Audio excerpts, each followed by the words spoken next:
Cristian Raivo, come si può immaginare. Io invece alla mia sinistra c'è Francesca Genti e qui alla mia destra Azzurra D'Agostino. E in realtà appunto sono 2 o 3 giorni che abbiamo un po' chiacchierato su come organizzare questo incontro, ma quindi ci siamo detti talmente tante cose che non abbiamo quasi più niente da dire, ma invece vi diciamo molto di quello che ci siamo detti anche in questi 2 o 3 giorni, e ci piacerebbe che questo fosse un incontro il più possibile anche dialogato. Io sono circa mezz'ora che sono incantato da questa immagine così natura morta poetica, che è quella pallina che sta nel balcone così, che fa avanti e indietro dal balcone, e credo che rimarrà lì tutta l'estate perché la casa è chiusa e quindi va da una parte all'altra, e mi sembra che appunto così animata poeticamente anche lei. E a presentare Azzurra D'Agostino e Francesca Genti si è detto appunto che parliamo di poesia giovane italiana. Questa cosa è vera, ma è anche ovviamente falsa, nel senso che le 2 poetesse sono anagraficamente giovani, come se giovani in Italia, insomma, appunto sempre fino a 65-70 anni, poi così, ma in realtà entrambe hanno una maturità sia per il lavoro che hanno fatto, sia anche per la consapevolezza del lavoro che hanno fatto, che richiede appunto l'idea di scrivere poesia. Io mi sono in realtà preparato delle slide 0.0, nel senso, per presentare queste poesie, ma prima vorrei presentare un po' il lavoro di entrambe. Vorrei che questa cosa appunto ho chiesto a loro di leggere il più possibile, insomma, e proprio perché molte delle cose, molte delle domande che mi venivano in mente, poi mi sono reso conto che erano le poesie stesse, che erano i testi stessi che rispondevano a queste domande. Francesca Genti è una poetessa che è nata a Torino e vive a Milano. Ha scritto 2 libri di poesie, uno per Meridano Zeno nel 2004, che è Il vero amore non ha nocciole, e uno per Purple Press, un'altra casa editrice invece romana, che è poesie d'amore per donne kamikaze, ragazze kamikaze, scusate. E poi quest'anno, da poco, 6 mesi, 4-5 mesi, è uscito un libro invece, che è il suo primo romanzo, La febbre, per Castelvecchi. E Azzurra D'Agostino è invece una poetessa di area bolognese, possiamo dirlo? Bolognese, proprio bolognese. È nata a Porretta Terme e ha scritto 3 raccolte di poesie, 2003, 2005, 2011, giusto? E 2003 di Inchunlá, che è una plaquette che comprende poesie sia in dialetto bolognese sia invece poesie in italiano. Nel 2005 Lieto Colle invece è editato Con ordine, e nel 2011 adesso finalista al Calviareggio Daria Sottile, Transeuropa. In realtà appunto mi piaceva anche ricordare le case editrici, perché in fondo il lavoro editoriale rispetto alla poesia è un lavoro così di resistenza e di ricerca, è fondamentale, proprio perché appunto è forse la rete vera nel senso, forse è giusto che ci sia un contributo sempre maggiore all'editoria di poesia, proprio perché appunto è il modo vero in cui appunto la poesia circola, ci si confronta, ci si scontra anche appunto con qualcuno che fa un lavoro di selezione e di reticolazione dei vari poeti. Detto questo, in realtà appunto io inizierei a chiacchierare sui loro lavori, sul lavoro di Azzurra D'Agostino e di Francesca Genti, e in realtà la prima domanda che mi viene da fare è: perché scrivere poesia? Cioè, nel senso, mi verrebbe di parlare proprio della poesia. Che cos'è la poesia? Che cos'è la poesia per loro? Perché in realtà appunto entrambe la considerano così centrale nel loro percorso di scrittura, perché appunto si interrogano molto. Azzurra quest'anno appunto è stata anche protagonista di una piccolissima polemica in cui rivendicava la centralità di un discorso poetico, e quindi la prima domanda in realtà che avevo provato a fare in questa slide era perché? Cioè, che cos'è la poesia, e che cos'è la poesia anche attraverso i testi che hanno scritto. Ci sono appunto dei testi che parlano di poesia.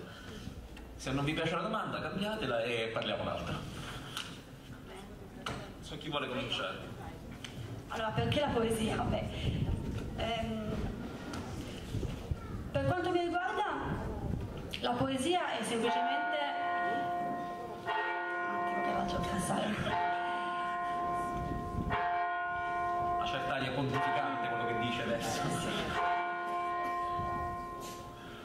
È semplicemente la cosa più seria e più importante della mia vita. Io scrivo, fin da piccola mi sono espressa usando i versi e la forma poetica. È stato il mio primo modo, appena ho imparato appunto a scrivere, quindi in prima elementare, per dare forma al mondo emotivo. Ho subito in modo istintivo scelto di scrivere con la poesia e mi accosto sempre ad essa come se fosse un incarico. Non so bene chi me l'abbia dato questo incarico, però lo sento così, di dare una forma a qualcosa che in quel momento è urgente. Magari vi leggo una poesia proprio sull'ispirazione e su questa. C'è un astronauta che sta dentro la mia pelle, viaggiava in una stella, io in una pancia, fino allo sbarco qui, pianeta Terra, una radiosa mattina anni 70. Dal gorgo dell'infanzia cominciò l'esilio. Per sette lunghi lustri per mano scivolammo, facendoci coraggio nel folto dei decenni. La strada era sbagliata o illuminata male. Soldi di cioccolato brillavano alla luna e al sole si scioglievano, svanendo. Ci sdraiavamo allora in mezzo ai giorni, guardando il cielo, stupendo e rovinato, intonaco di villa in decadenza. Le sentinelle dell'eternità dal cielo ci spiavano, nascoste nelle nuvole. Non viste sparavano colpi di cannone. Bestiale si abbatteva il temporale. Nella pelle, al riparo, l'astronauta viaggiava dentro il sangue, palombaro. Mi riparavo all'ombra di una pagina, bianca, luna di carta, vicina e siderale. E piano piano, passato il temporale, veniva a galla di nuovo l'astronauta. Dal covo caldo del mio corpo astrale, bagnato ancora del mio sangue caldo, lasciava le sue orme sulla carta.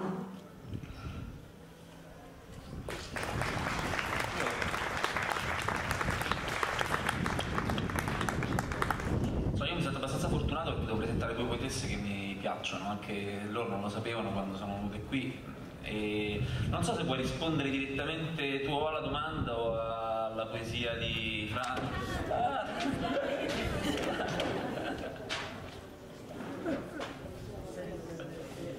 Grazie.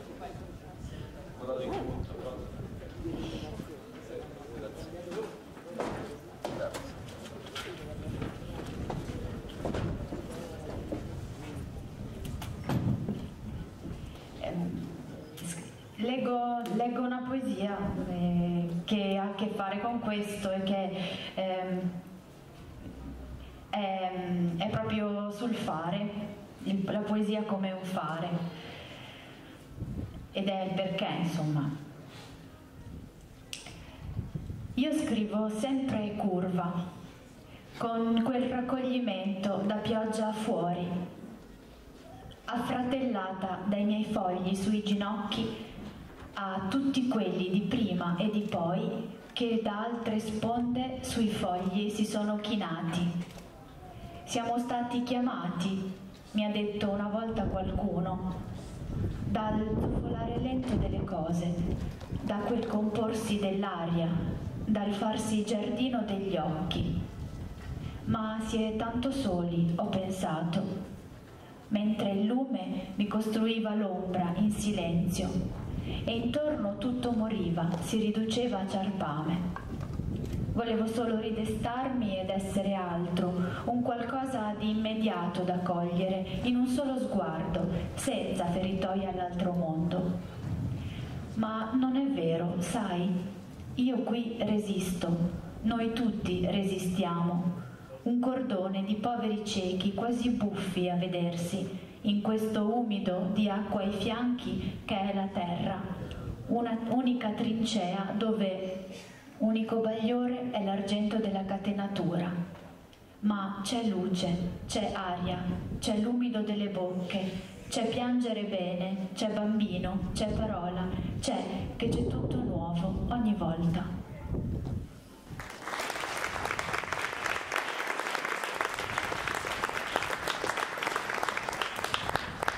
E ovviamente quando avvengono le presentazioni uno cerca di trovare fili rossi, anche se non ci sono, convergenze anche se non ci sono, speculatività anche se non ci sono. In realtà ci sono delle convergenze nel lavoro di Francesca Argenti e di Azzurra D'Agostino che insomma, adesso lo vedrete soprattutto nei testi che leggono, appunto molte magari le riconoscerete anche voi, lo troverete anche voi, cose che appunto per ognuno sono inedite, inaudite. E una delle cose che mi sembra molto comune alla poesia di Francesca e di Azzurra è il partire da un dato esperienziale forte, è il parlare di cose.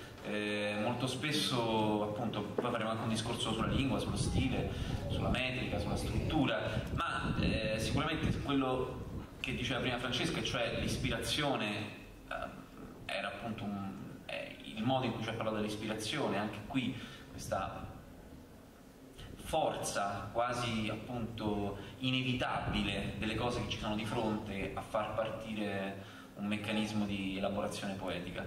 E quindi effettivamente la seconda slide, che aspettate che devo caricare, la seconda slide era proprio questa, cioè di che cosa parlano le poesie, di che cosa c'è dentro la poesia. Forse devo mettere proprio tipo così, così sappiamo di che cosa stiamo parlando. Che cosa c'è dentro la poesia? Il mondo, sé, gli altri, che cosa? Viene in mente come rispondere a questa domanda? Va bene, la poesia si sente, sì. Appunto, come dici tu, è una poesia, la poesia mia, anche quella, la poesia di Azzurra D'Agostino, è una poesia esperienziale, entrano tante cose dentro, per quanto entra tutto il mondo, quindi cosa entra? Di tutto, può entrare un gatto, il cielo, una donna sulla metropolitana, la pallina che adesso è mossa dal vento sul balcone. Per quanto mi riguarda, io sono di Torino, abito a Milano, quindi sono sempre stata in città e quindi ci sono molte visioni diciamo della città, della metropoli e dei personaggi che incontro nel mio bagaglio, anche perché spesso le mie poesie partono dal camminare, che è l'azione che più preferisco, ancora forse più che scrivere. Allora magari vi leggo una poesia, l'ultima che ho scritto, che ho cominciato a scrivere proprio aspettando la 90 a Milano, che è un tram, e mi è venuto, poi sono andata avanti, guardando le donne che passavano e che aspettavano con me di andare a casa, di andare, non so, dirette alle loro vite. Tutte le Madonne della sera, lente, primitive, in fila indiana, aspettando la 90 nella sera, nel tramonto che rossiccio si dipana, aspettando nella sera una visione, un gancio che disceso giù dal cielo le ascenda a oltraterrena dimensione. Tutte le Madonne della sera, estatiche, davanti alla TV, aspettando dai programmi verità un messaggio, un segno, un déjà vu, la certezza che tutto quello strazio sia la prova della loro santità. Tutte le Madonne della sera, in mandrie verso i disco pub, inguainate nei tanga e nei push-up, aspettando che un Cristo di qualcuno penetri l'imene della noia, liberandole dalla loro castità. Tutte le Madonne della Sera, in vacanza il 15 di agosto, al collo un crocifisso di diamanti, al guinzaglio di uomini arroganti, aspettando un unico miracolo, incontrare al mare degli amanti. Tutte le Madonne della Sera, genuflesse davanti alle vetrine, contemplanti con facce da cretine, giacche, minigonne, polacchine, arrancanti, sopra tacchi molto alti, aspettando l'Apocalisse, i saldi. Tutte, tutte, tutte, e così sia.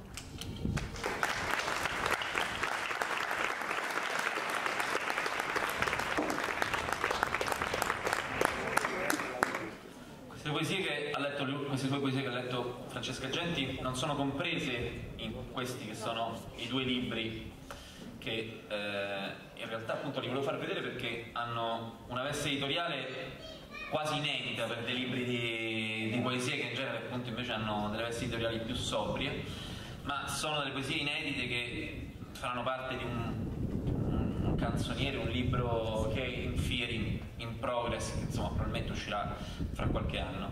E la domanda che appunto riguarda il mondo delle cose, oltre che appunto, cioè nel senso l'idea dell'esperienza, appunto questa fonte esperienziale è una fonte comune.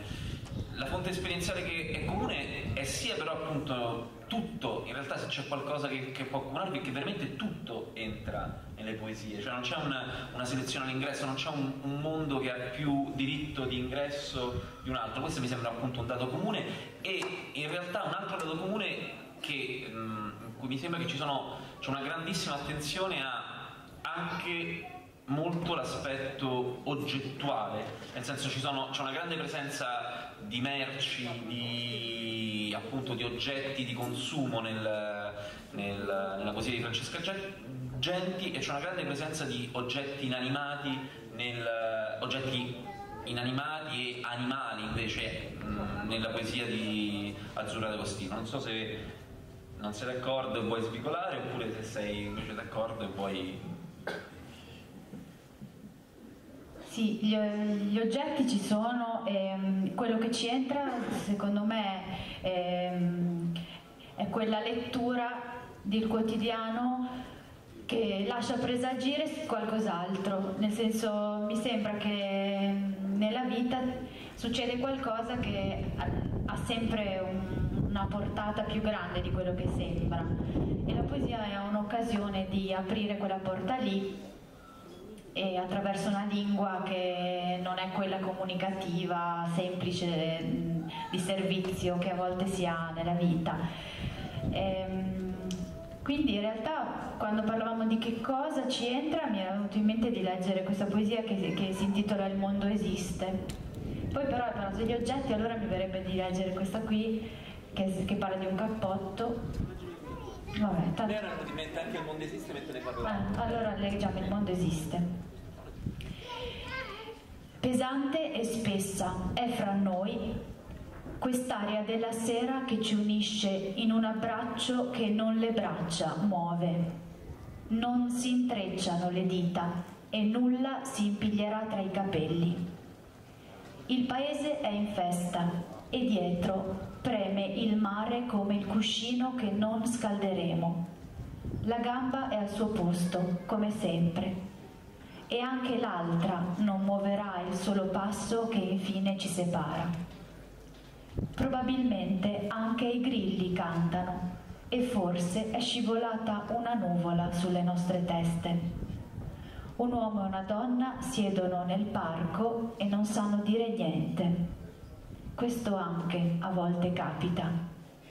Suona una campana, una risata guizza altrove, da qualche parte, solo il dorso di un pesce sul fondale.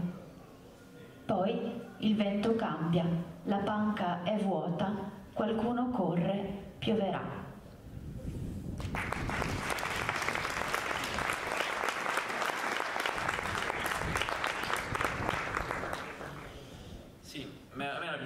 questo verso appunto, che anche questo capita, alle volte anche questo capita.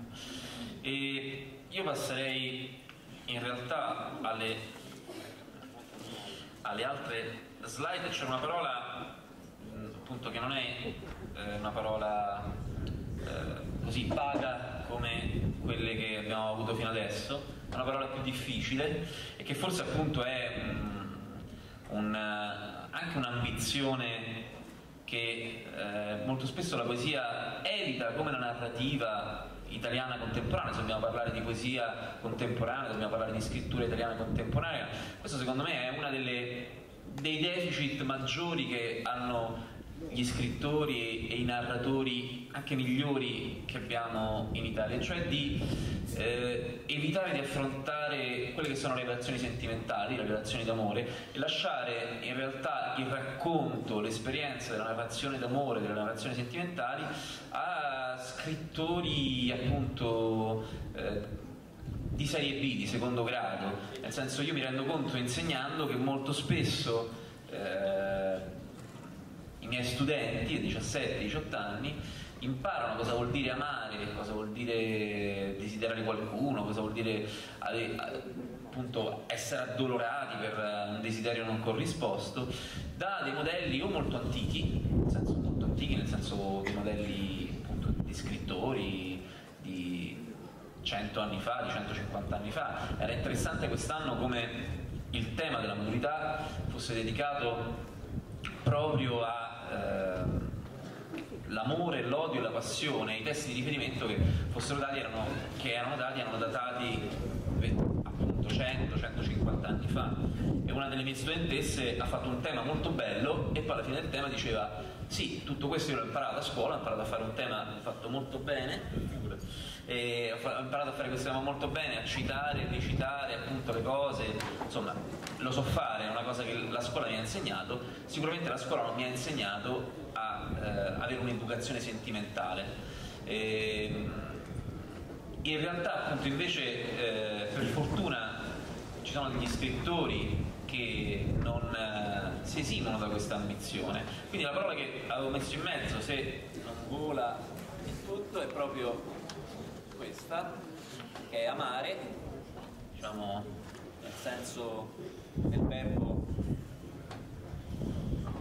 transitivo e intransitivo, oltre anche dell'aggettivo probabilmente femminile e plurale, amare. E addirittura appunto amore è una parola che viene citata in tutti e due i titoli delle poesie di Francesca Genti, si chiamano appunto Poesie d'amore per ragazze kamikaze e Il vero amore non ha nocciole, per cui mettere amore in un titolo è già questa un... Sì, io non l'avrei voluto mettere, devo dire la verità, mi hanno costretto tutte e due le volte, io avevo scelto titoli del tutto diversi. Il primo l'avevo voluto chiamare Bimbo Urbana e il secondo Illuminazione davanti al banco dei surgelati, quindi invece poi mi hanno imposto questi titoli. Ma li rinneghi? No, non li rinnego, anzi no, io ho scritto, spesso scrivo poesie d'amore, quindi anzi ne leggo una rischiando quasi l'effetto Liala, però fa parte di un trittico che si chiama Trittico del lago o dell'angoscia maggiore, e sono 3 gite sul lago Maggiore. Vi leggo l'ultima, che è Gita ad Arona. Ti ho amato da non credere al mio cuore, che è sempre lacerato e si nasconde, e gioca a nascondino e mi confonde, e si incasina e fa casini e poi ci muore. Questo pensavo, guardando quelle onde, guardando il lago, guardando te di sbieco, che nei tuoi occhi non ci riesco dal dolore, mio sole nero, io nei tuoi occhi annego, e dentro il sole, dentro il lago a fine estate, buttavo l'amo per pescare la risposta, ma non trovavo che insensate chiacchierate, promesse, sbagli, baci lunghi, senza sosta. E poi è finito tutto, e buonanotte. Il cielo era bucato, le stelle tutte rotte, lo sguardo se n'è andato, e con l'inverno voglia di stampelle, voglia di rivoltelle, di scomparire via, dritta all'inferno. E invece stare, e poi telefonare, pensare al lago e ritornarci sola, buttare sassi, farli rimbalzare, specchiarsi in acqua con il rimmel che ti cola, viaggiare dentro corpi, dentro stelle, vederle luccicare e collassare, amare la saliva di un estraneo e intanto ricordare la tua pelle, a fine estate, dentro il lago, in immersione, e non trovare più la soluzione.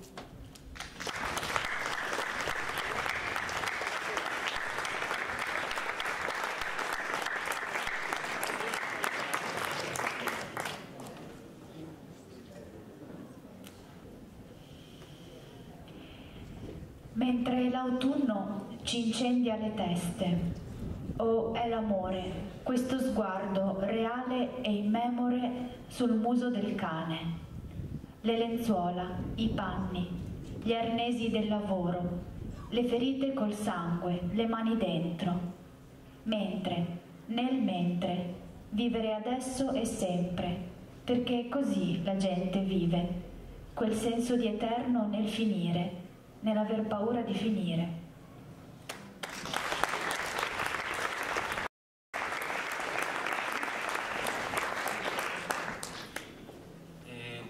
Io resterei qua quasi, perché in realtà non lo so, però se voi volete andare da un'altra parte, cioè resterei ancora con appunto questa slide aperta di Amare, ma perché in realtà, a parte che ce ne sono molte insomma, che riguardano specificamente appunto, sono così chiaramente le poesie d'amore, ma secondo me ci sono molte poesie che invece riguardano secondo me la mancanza d'amore o una sorta di se la presenza delle cose è così forte, così intensa, così quasi pervasiva, quasi come se occupasse il tessuto stesso della poesia, a un certo punto una delle cose che manca, e quindi viene descritta come mancanza, è proprio a un certo punto è come se sparissero le cose, come il vuoto che dà la mancanza d'amore, è come se a un certo punto fosse il vuoto che dà la mancanza di mondo. Non so se questa è una cosa che può avere, in cui vi ritrovate, e che quindi a un certo punto è come se da un certo punto di vista le merci o questi oggetti inanimati o appunto le parole andassero a riempire una sorta di voragine, di angoscia per la possibilità che il mondo a un certo punto possa scomparire. È una cosa stupida che ho detto, oppure ha senso? Non lo so, però vabbè, leggo allora sulla mancanza di amore. Beh, nelle mie poesie c'è raramente rarefazione, però alcune volte c'è un'aggressione al mondo e quindi una parola che diventa in alcuni casi violenta. Allora, su questa cosa vi leggo una poesia che è stata anche spesso letta come una maledizione amorosa, anche se in verità il nucleo da cui è nata è un altro. Comunque può anche essere una classica invettiva. Spero di morire in primavera, con un sole che ferisce e che fa male. Spero di essere giovane e vitale e morire con un gesto plateale di uno schianto pazzesco in Kawasaki. Spero che quel giorno dello schianto tu mi abbia detto delle cose amare, senza avere il tempo di farmi le tue scuse. Spero che tu viva nel rimpianto. Spero che l'azzurro di quel cielo sia per te qualcosa di bestiale, un azzurro del tutto insostenibile, ancora peggio di venire al funerale. Quell'azzurro cielo deve rimanere un colore senza niente di colore, che il nero in confronto è come il sole, che riverbera sopra il sangue e le lamiere.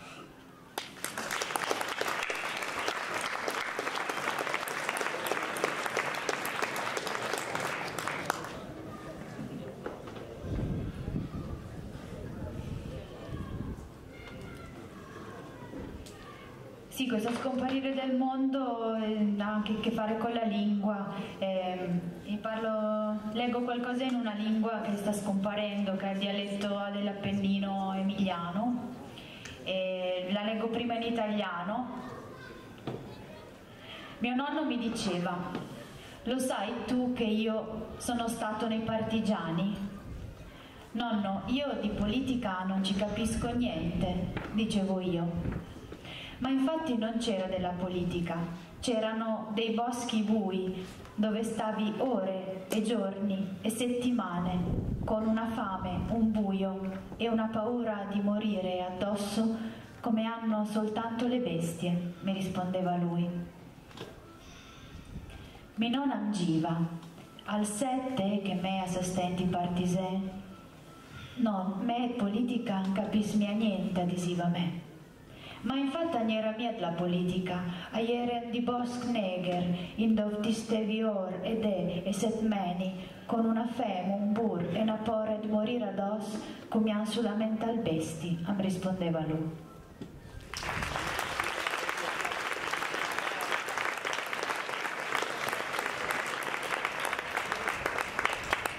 A me lo trasportai al vento e poi cominciamo a volare noi.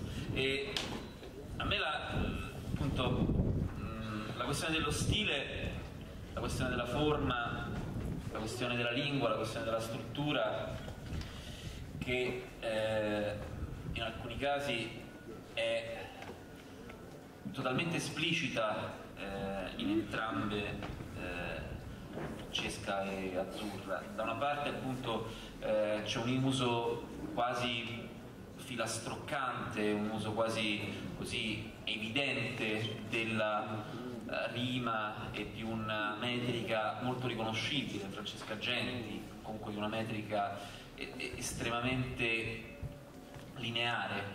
Dall'altra parte appunto c'è invece, come ha letto in quest'ultima poesia Azzurra, l'utilizzo della lingua, di un'altra lingua, di una lingua propria, del dialetto bolognese. Però tutto questo in realtà secondo me, più che farne una critica formalistica, più che prenderla appunto scindendo così anche un po' in maniera astrusa, forma e contenuto, a me questa questione aveva più a che fare con il mondo, e cioè con il dove.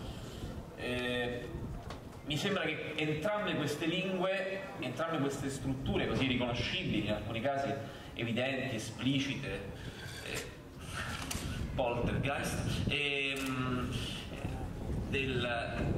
fossero un modo di rispondere a un mondo che si presenta in un certo modo e che quindi appunto va riraccontato, va riattraversato, va rielaborato in quel modo lì. E quindi la poesia di Francesca e la poesia di Azzurra appunto rispondono a...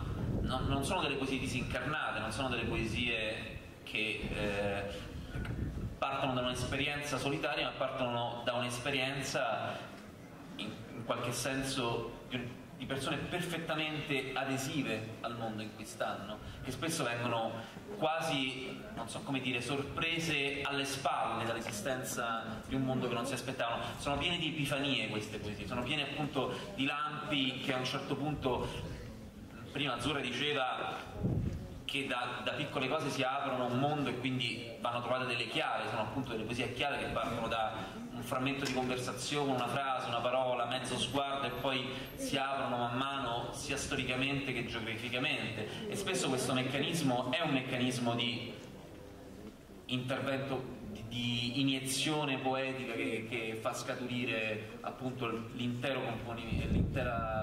composizione delle tue poesie. Questo appunto mi sembrava.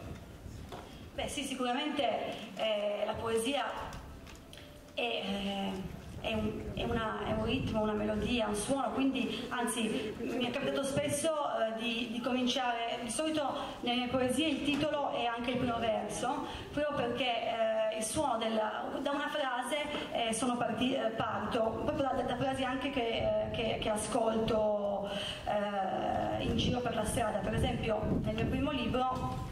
E poi per quanto riguarda appunto la ricerca sulla metrica, io uso, non ho un metro sempre regolare, alcune volte uso i decasillabi, alcune volte invece uso appunto i versi parisillabi, quindi che danno un andamento più popolare, tipo appunto filastrocchi, altre volte invece anche il verso libero.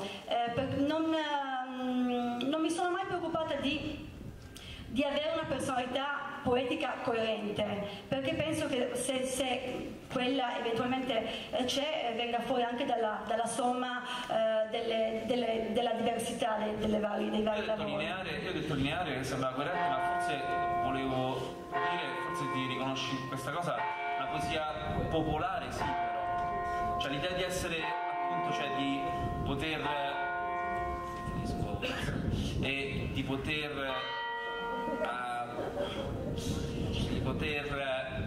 arrivare a un pubblico di una poesia che non è un pubblico che già in qualche modo, insomma, che la poesia non sia assolutamente referenziale, ma che possa essere un linguaggio estremamente popolare. Questo non so se è consapevole o inconsapevole, ma mi sembra che venga espresso benissimo in tutto quello che fa, appunto dal paratesto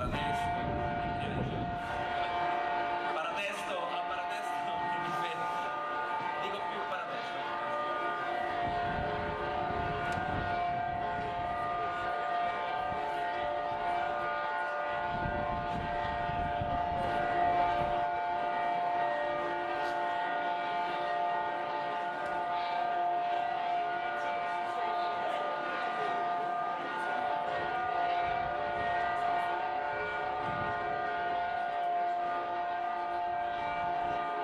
Difficile non andare a messa a Selighi comunque. Allora sì, non è sicuramente consapevole, ma non programmatico, quindi non è per me la poesia è un fatto, sicuramente oggi è un fatto marginale, ma un fatto sempre importante, quindi penso che ogni volta, cioè penso che i lettori e gli ascoltatori li raggiunga in modo poi naturale.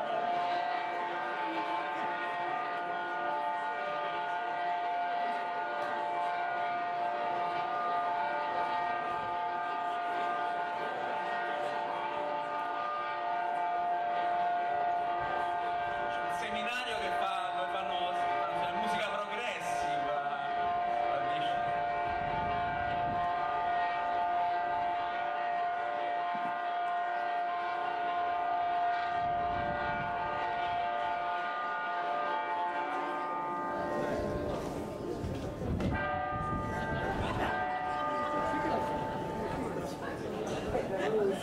È finita. Ok, dicevamo, popolare, consapevole e non programmatico. L'idea che la poesia non sia marginale, ma anzi sia cruciale, importante, fondamentale, e che quindi appunto non sia autoreferenziale, non sia una pratica di nicchia e che non si rivolga a un pubblico di nicchia.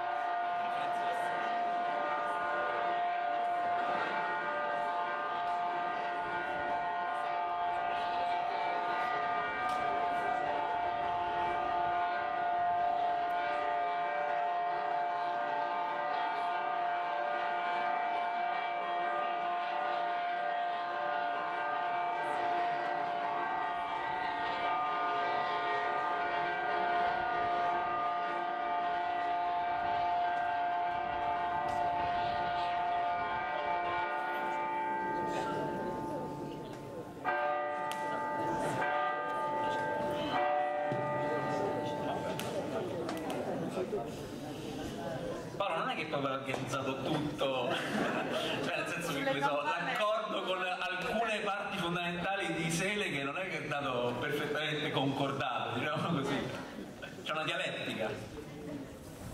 Va bene, stai forse provando a leggere, Francesca. Sì, allora adesso non sono diversa,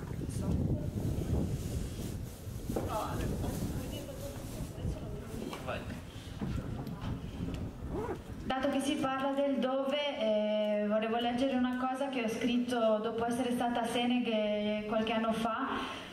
Aveva letto Franco Loi e dopo la lettura aveva aveva iniziato a parlare guardando uno di questi cartelli. Quando vado in giro e leggo devo sempre spiegare cosa sono questi cartelli che ci sono in giro per il paese, qua non serve che io lo spieghi. La poesia è intitolata Franco Loi. C'è che la gente ha bisogno. Questo me lo ha detto un poeta asciugandosi gli occhi come se fosse la cosa più ovvia.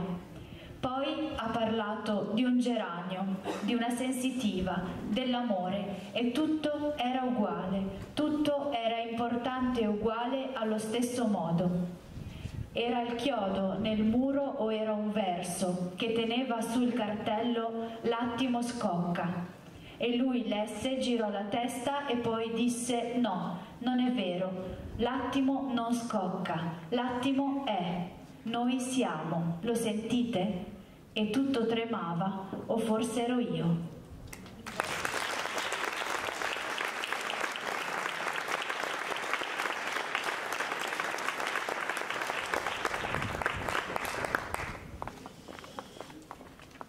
Allora, io leggo questa poesia e la dedico a tutti i cani che ho visto in questi giorni qua a Siena, che girano liberi. Cane ungherese. Di notte mi sveglio, mi soprassalto per un incubo. Vedo la mia anima in giro per la stanza. Faceva una passeggiata e non ha fatto a tempo a rientrare dentro di me. È un piccolo cane ungherese, dal manto color baio. Mi corre incontro, apro le ossa, la faccio entrare. Nella notte la mia anima cuccia, dentro l'armadio del corpo. Sogno un albero davanti al ristorante cinese, con fiori rosa e strisce di alluminio. Tu che ordini un piatto piccante, vento che sposta polvere, pieno di fascino. Sogno una canzone che forma una scala che mi porta lontano. E tanto polline e un arcobaleno appiccicato al muro.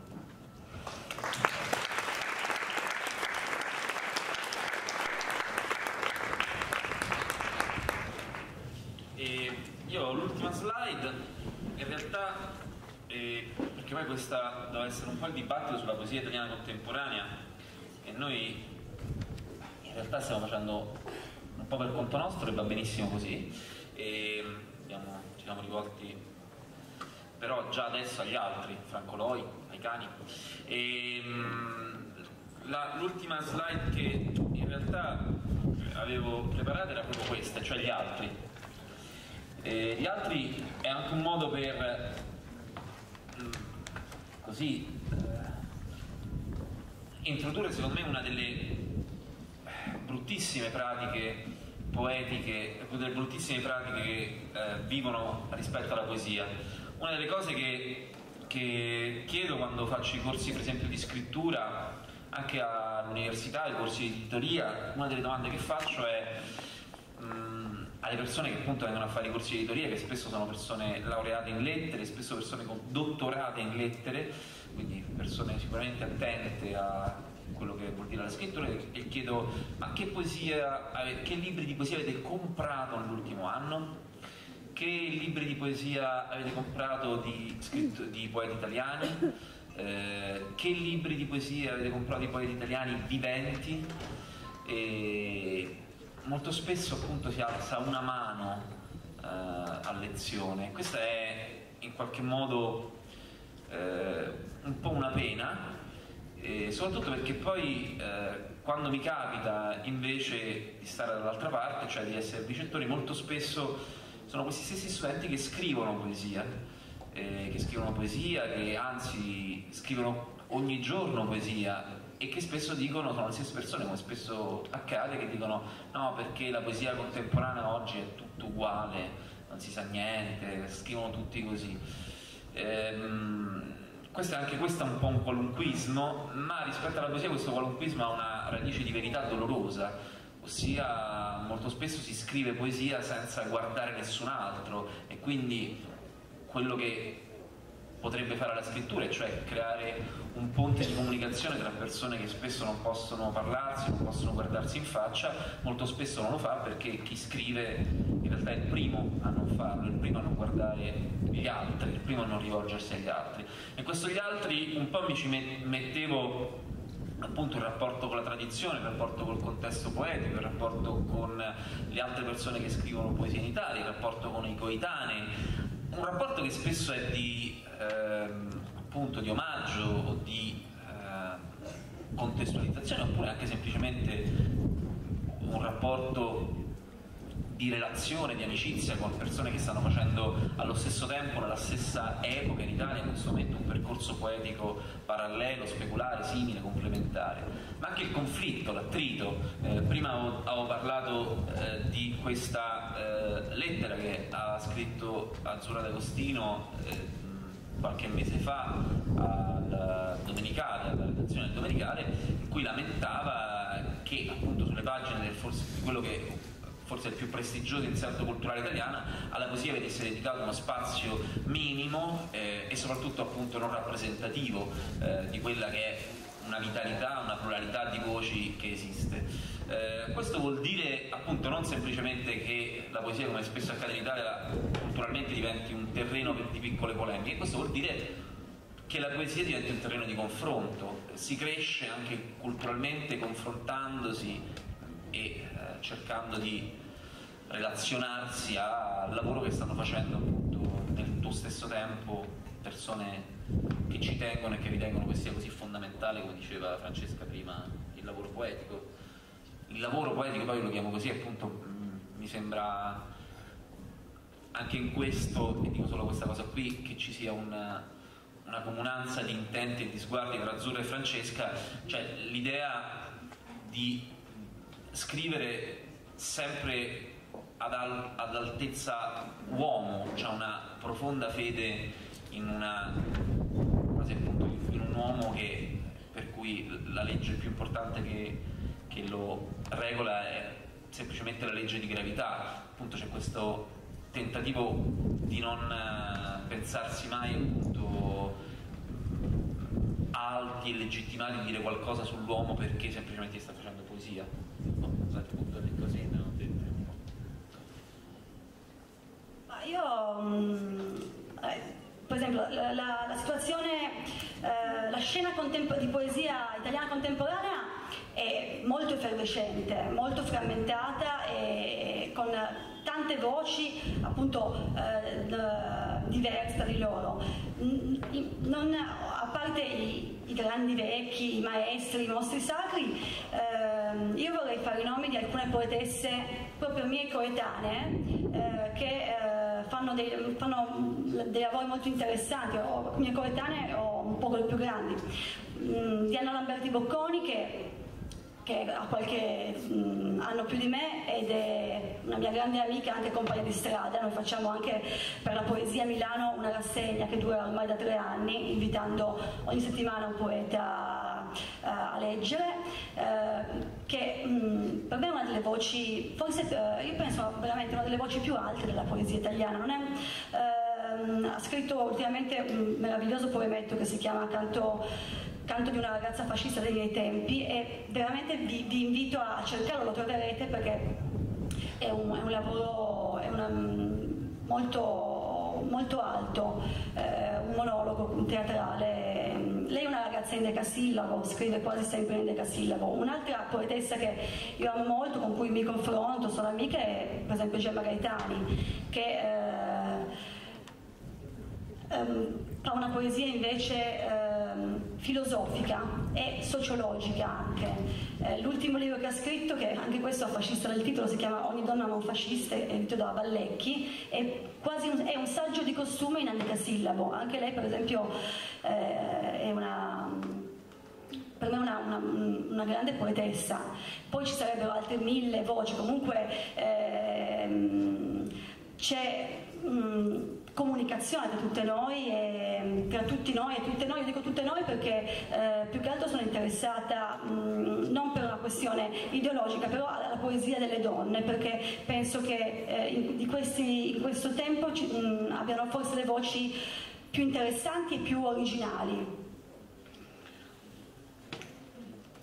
Ma a me piace molto leggerle, ricordo c'era Crocetti ieri che presentava qui, quando io vivo da adolescente vivevo e ora sono tornata a vivere in un paese di 4.000 abitanti sperso in mezzo all'Appennino, e ovviamente la biblioteca non è che avesse una fornitura di libri di poesia, così io mi ricordo che guardavo le antologie scolastiche e mi piaceva molto, però non sapevo cosa cercare, e allora una volta andai in edicola e per puro caso c'era poesia, e fu una scoperta, perché così avevo scoperto che scrivevano ancora, non finiva Ungaretti la storia della letteratura, e anzi ho scoperto tante cose anche grazie a operazioni del genere, insomma il fatto di fare una rivista, adesso c'è la rete, è bello le letture dove si incontrano le persone, mi piace forse più leggere è proprio una cosa,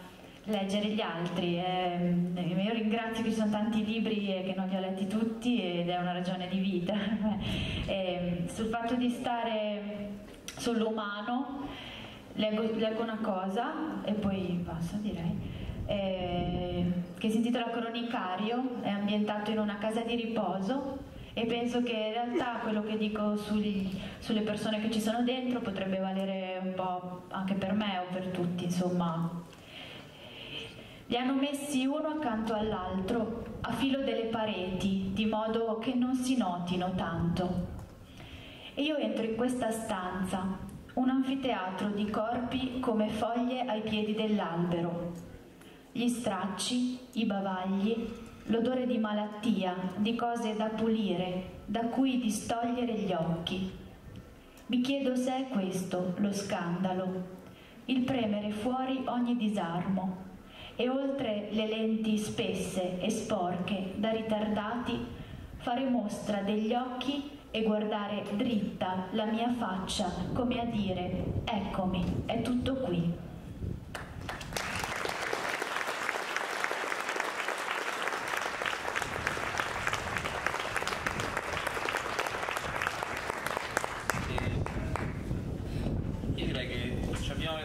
Metterei questa così slide vuota, tipo carta bianca, 5 minuti, 10 minuti, nel senso che appunto vi ho quasi costrette a seguire il filo della mia ricostruzione del vostro lavoro, e invece appunto mi piacerebbe che, anche se qualcuno del pubblico vuole intervenire, così quest'ultimo pezzetto io faccio un altro mezzo passo indietro e lo lascio a voi, se volete leggere qualcos'altro, se il pubblico ha delle cose da chiedere, intervenire. C'è qualcosa di più lungo, forse no? Non so se... no, quello che volete. Va bene, allora leggiamo La poesia a cui sono legata è sempre in dialetto, la leggo spesso perché la leggo prima in italiano, si intitola Il cappotto. Era morto suo marito, Tonino, di un brutto male allo stomaco, e io di tanto in tanto andavo a casa sua. Alle donne sole piace parlare un po'. Allora mi dava il VOV, marsala, zucchero, alcol, uova, poi basta, lo lasci lì. Prendeva il bicchiere dalla credenza, uno solo, scoteva la bottiglia, poi mi stava a guardare. Ti piace il rosso? Salta fuori una volta. Ma sì, mi piace. Ma li porti i cappotti? Sì, li porto. Perché io avevo comprato un cappotto rosso, io dicevo alla mia età, via, ma Tonino compralo, compralo, e l'ho comprato, ma adesso... E non finisce, le parole sono un po' troppo anche le parole in una stanza già così grande, vuota, con soltanto noi altre due, e quell'orologio che mi piaceva da piccola, cucù, sono già le 5, io allora vado, e via, sono già nel portone, con un gran freddo, un silenzio addosso e la borsa con il cappotto in mano. L'era mort su mare, Tonino, con un brut mel in tal stomach, e me, di tent in tenta, e andeva a ca sua. Al d'ogni sole, al piese scorrere un poc. Allora m deve vov, marsala, zucchero, alcol, e po' basta, dalla silè. Toleva bicchier dalla credenza, un sol. Ascoseva la bottiglia e poi am steva a guardare. A piese, Ross, selta fuori una volta. Mo sia zia campies, ma ti porti il paltò? Sì, ai port, perché me aveva comprato un paltò, Ross me algeva, la mia età via, ma Tonino compralo, e lo comprama adesso, e nal finis mia.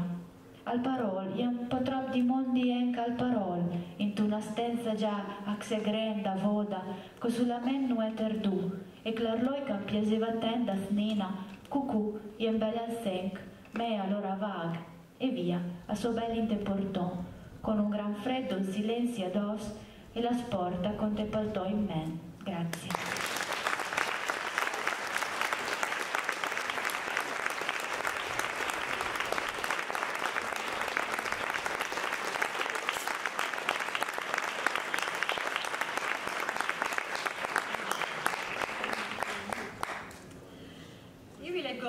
Una poesia che è un racconto in versi di un breve periodo a Milano in cui ho fatto la cartomante telefonica in un call center.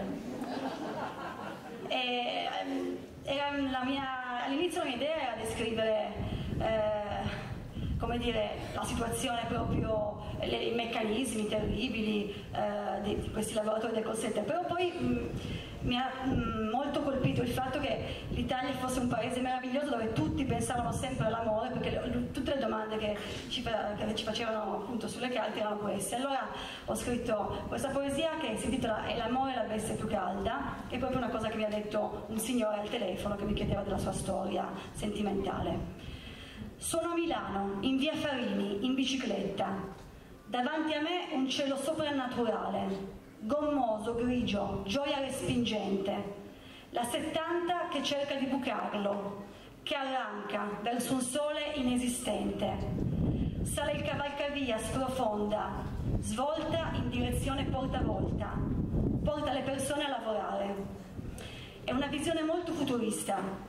Sono in bicicletta e come loro sto dirigendomi sul posto di lavoro. Da qualche mese lavoro in un call center.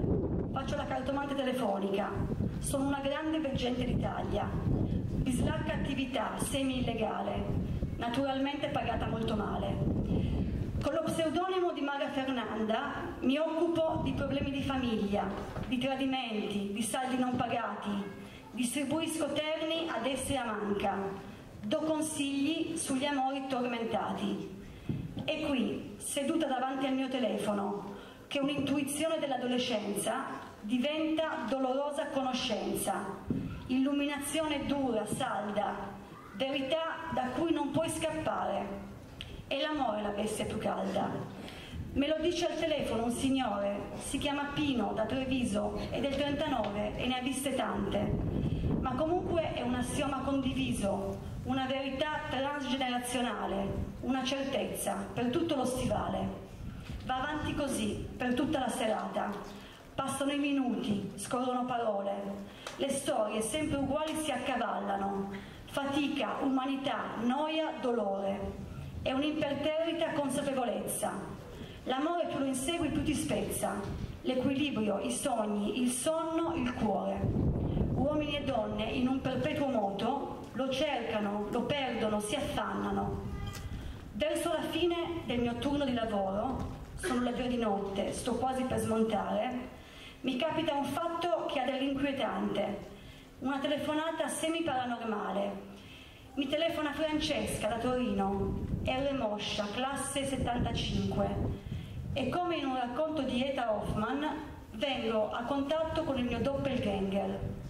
Il mio doppio non fa eccezione, mi racconta la sua storia disperata, finita con una potente litigata, in cui lei gli ha sfasciato la sua punto.